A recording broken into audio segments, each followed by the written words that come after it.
This is Jason Kanigan from Make Space Boring, the quick show about who I'm meeting and what I'm learning in the space world. So, yesterday I had the pleasure of meeting with Dr. Daniel Britt. Dr. Britt is this is a cool title, the Pegasus Professor of Planetary Sciences at University of Central Florida. No Battlestar Galactica Pegasus jokes, please.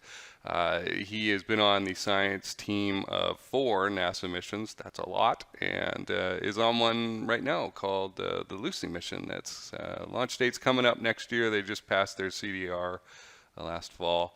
So we got into a lot of questions about what he has learned in the project management side, what Dr. Rick Fleeter, our technical engineering advisor here at Cold Star, calls the dark matter of these kinds of projects, the stuff that you can't see but makes up most of the project, and what he has learned. So I look forward to that. It will be about 12 weeks, I think, before that comes out. He also is the director of something called the Center for Lunar, I have to read this out, there's too many words, the Center for Lunar and Asteroid Surface Science, which is abbreviated as CLASS, and here comes the real kicker. It's a node of NASA's Solar System Exploration Research Virtual Institute, which is abbreviated SURVEY. So the CLASS part is the part you want to pay attention to here. And I'm going to link down to it in the description because when I went there after we talked yesterday to check it out, there are a number of lectures and seminars there going back to 2014. I mean, this is a gold mine of knowledge, right? Of all these speakers. If you're interested in like regolith and construction and what are we going to do when we get there to the moon or Mars or asteroids or something, and how do we work with this stuff, because it's not easy, and especially in microgravity, stuff acts strangely. Go check these out. I mean, I'm not going to lie to you. It'll take you probably a month to get through all this stuff with a determined effort. It's a lot of lectures. I recognize quite a few of the names there. Way back when we had Jim Cantrell, who's been a guest on this show. And I realized from the logo for CLASS that I'd been there before last year. I was checking out a lecture by Nicole Shoemaker, who will be a guest on this show. And I also spotted that Dr. Joel Sercel has an upcoming appearance in that lecture series later this year. So go down there, check that link out. I know I learned a lot from Nicole's lecture. It's the kind of thing that advances the plot, which I like, right? Like before and after, you can see a distinct knowledge growth in what you've consumed from these lectures, and it's made me able to have a deeper level of conversation very quickly, like after watching an hour and a half of this lecture. And there's, sometimes there's more than one speaker, which breaks it up a little bit. So yeah, very, very important and useful episode that'll be coming out with Dr. Britt. This week's episode of the Cold Star Project, the full format interview series, is also practical. It's also concerned with mining materials and that. It is with Dr. Chris Dreyer, Associate Director of Engineering and the co-creator of the Center for Space Resources at the Colorado School of Mines. And I found out about this last year, and I was like, oh my gosh, there's a degree in asteroid mining you can get. That literally is what I sound like when I get really excited. So you can get a certificate, you can get a degree, you can get a doctorate if you want to commit to that. But it's an online program, so anyone can take it from anywhere, right? Which I really liked. And it's not just asteroid mining. He's quick to caution me about even solar panels and collecting that power can be a resource, right? So they cover a lot. They cover more than just the technology too. They talk about space law a little bit, bring in lectures, and business. Yeah, the business of space, right?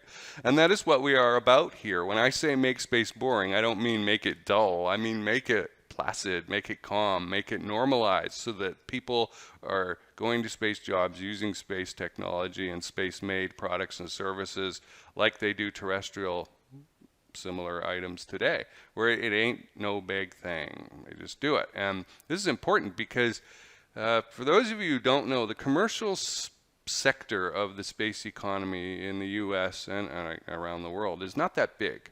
Most of the money is still, investment in that is still coming from NASA and the DoD. Okay, it's not like there's this huge commercial industry out there of space firms that are doing incredibly well. It's a nascent industry. It's more fragile than you might think, and maybe some of those folks are willing to admit, and I might get some pushback on that, but well, whatever. That's my opinion as a business guy looking in. Sometimes the things space companies do look kind of crazy to a regular business person, right? It can be disturbing, and so we need to normalize this so that because the venture capitalists often don't understand the space technology at all, or the space mindset, right? It's a different way of looking at things than a typical business person. So, and that can lead to confusion and trouble, and this not quite full trust relationship between the funder and the fundee. And so if there is a screw up, it looks like a disaster to the VC who doesn't understand, like Dr. Britt mentioned in our interview yesterday. Somebody like Dr. Von Braun making the V2 rocket, and you can go watch this on YouTube and videos, and that they have tons and tons and tons of failures trying to make this thing the first time. And it's from a historical perspective, it's a good example. From a moral example, it's probably not that great, but it shows you to get to where we want to go, there's going to be failures, right? Learning experiences. And if that mistrust is there and it's not normalized, right? If space is not boring in that sense between the investors and those who are invested in, it's going to lead to freakouts on either side, and concealment of the truth by the space companies who are getting this funding because they want to keep their funding, right? So these are problems that I foresee, and the stuff that we do at Cold Star on the process engineering project management side could really help you out if you're a space company and you want to have a different mindset, you want to get a different result and be in a different headspace than what I just talked about. If you want that, and you want to not move fast and break things, I don't really like that attitude so much, but proceed in an orderly manner and have your supply chain figured out and know, okay, we are going to make mistakes probably, or have setbacks, and we have planned for that, rather than, oh no, we only had one of these gizmos and it broke and it's a 1.5 year lead time to get another one.